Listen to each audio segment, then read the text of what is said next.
This thing has never really worked right, but set your meter on resistance, ohms, and a couple of terminals on the outside. And you can take a reading.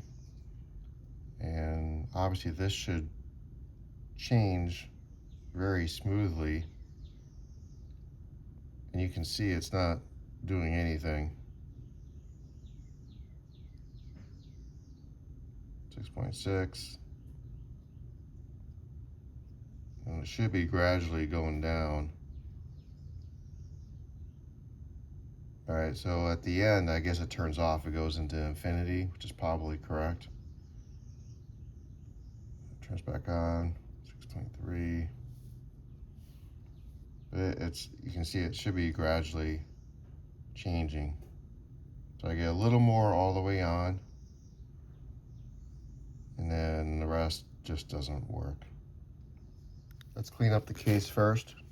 Of course, I'm just going to use any type of a metal Neverdoll or Flitz, just a little bit. And we're just going to clean up the case real quick. And clean the terminals while we're here. Take that to a wire brush, probably. This.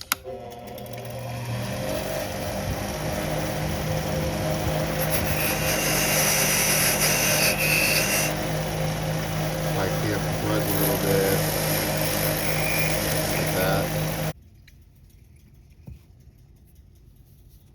Well, the video didn't record for some reason, but this is what I used to get this cover off. I didn't use a grinder or a file.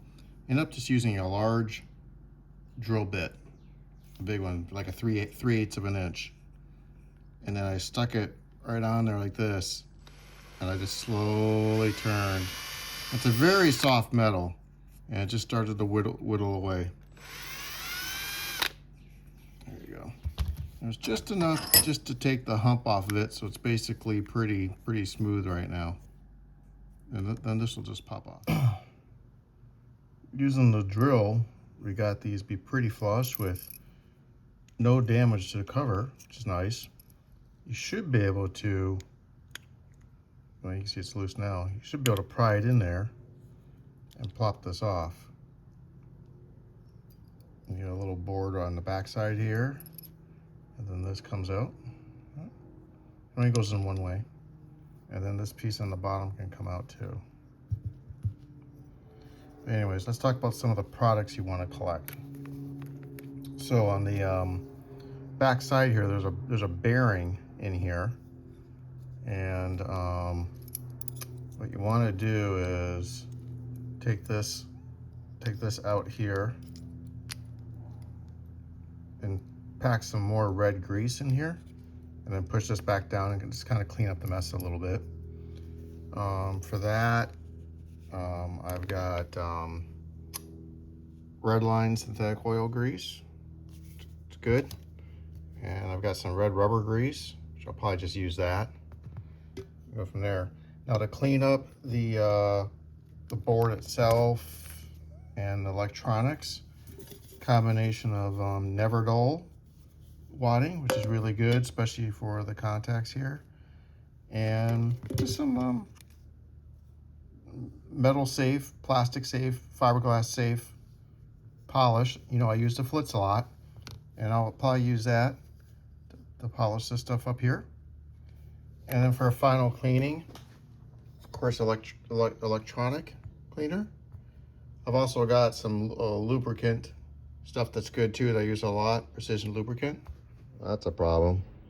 Looks like there's a little bit of damage there at the end. Gonna have to see if I can't rig that down and see if that works or not. Interesting. I'm gonna start just taking some Flitz or whatever you got laying around, and you're gonna want to start polishing up these boards and cleaning them. And then we'll finish off with a little electrical cleaner.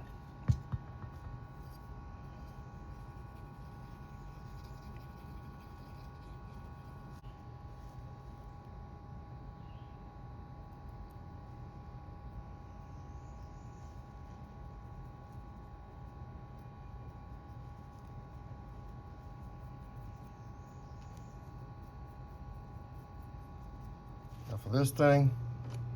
I basically cleaned it, and I put a little super glue underneath it, pushed it back down and flattened it the best I could. We'll see if that little bit at the end makes a connection or not. It probably should for what I need it to do, but we'll do that for now and see what happens.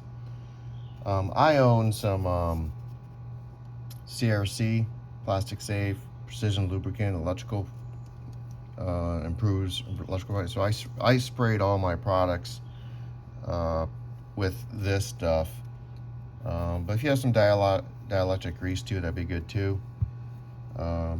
This item I just cleaned up, and I put some new red rubber grease, just chassis grease, whatever you got, around it, and that'll be this right here. Forgot to pull it out, but of course you'd always put a little dielectric grease wherever the wheels are in contact with too, to help out. Everything's back together, cleaned up. Put a little dielectric grease on if you want, and put your cover back on. Once you're all cleaned up inside, kind of there, snap it back on, and then put a small blob of JB Weld on the ends here. And then what I would do is, once that's down and the glue is dried, I would wrap a little bit of electrical tape around it, and just to give it a little extra support behind the dash, just in case. And 'cause it certainly won't hurt. And then you can go ahead and test it and see how you're doing. Well, as you can imagine, that damaged circuit board in there really didn't work well. So the switch is still not operating correctly, even though it's cleaned up and looking good. So even though the effort was valiant, the damaged board inside, done a long time ago, probably is too much. I'll keep it for now in case I can fix it in the future. The reason I say that is because it is a very high quality, nice feeling item with a smooth moving ball bearing shaft. I picked up a replacement, and it's a Lucas panel dimmer I got from Roadster Factory. These things are very expensive. They are $50 to $65. I will tell you, it's a real piece of crap. It's just very poorly designed. It feels cheap, the act's cheap. The shaft is totally loose and rattles around. It's just not a good quality, but I've transferred it over. It doesn't come with a new bracket, so you have to transfer the bracket over. The only thing I didn't use was the top retaining bolt. This piece here, I put the old one on, which is a brass nut, and use that instead of this because I can't really tighten this well. Other than that, All right, well, I hope it works. On the ohm meter, it does seem to work, although a bit erratic. But it does move. So fingers crossed. It'll work. Far left is off. Here's full brightness.